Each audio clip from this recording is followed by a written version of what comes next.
আরজিকর কাণ্ডের প্রতিবাদ জানিয়ে ধর্ণা কর্মসূচি গ্রহণ করল রতুয়া ২ নম্বর ব্লক মহিলা তৃণমূল নেতৃত্ব। রতুয়া ২ নম্বর ব্লকের নৌগামা মোড় এলাকায় এই ঘটনা কর্মসূচি থেকেই দোষীদের দৃষ্টান্তমূলক শাস্তির দাবি তুলেছেন তৃণমূলের মহিলা নেতৃত্বরা। এদের কর্মসূচিতে উপস্থিত রয়েছে মালদা জেলা পরিষদের সদস্যা অর্পিতা উপাধ্যায়, রতুয়া ২ নম্বর ব্লক তৃণমূল সভাপতি রাকিবুল হক, ব্লক তৃণমূলের সহসভাপতি সুব্রত কর্মকার সহ মহিলা তৃণমূলের নেতৃত্বরা। আরজিকর কাণ্ডের প্রতিবাদ জানিয়ে দ্রুত দোষীদের গ্রেপ্তার করা এবং কঠোরতম শাস্তির দাবি তোলা হয় মহিলা তৃণমূল নেতৃত্বের তরফে। এছাড়া আমি একটু ছোট করে আমি আমার রবীন্দ্রসঙ্গীত বলতে চাই।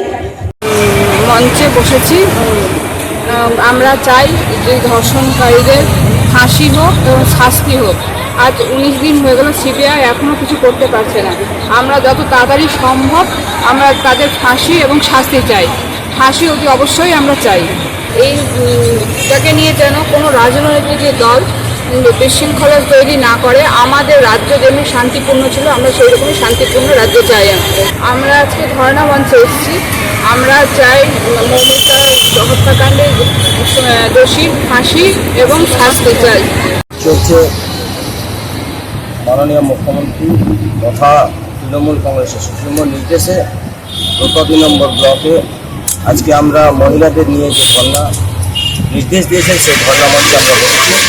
আমরা চাই পশ্চিমবাংলায় যেভাবে শান্তি শৃঙ্খলা আইন যেভাবে ছিল, যেভাবে ভালোভাবে সবাই বসবাস করত, আমরা পশ্চিমবাংলার প্রত্যেকটা নাগরিক আমরা একের সাথে পরিপূরক হয়ে যেন আমরা থাকতে পারি। এই জন্য আমরা এই মঞ্চ থেকে আমরা এই বার্তাটা দিয়ে যাই। এবং তার সাথে সাথে আরজিকরের যে কাণ্ড, সেই কাণ্ড সিবিআই যেহেতু এখন দায়বদ্ধ নিয়েছে, সিবিআই চায় সিবিআই যত শীঘ্রই হোক ওনারা দোষীদের সাব্যস্ত করুন এবং দোষীদের ফাঁসি চাই আমরা।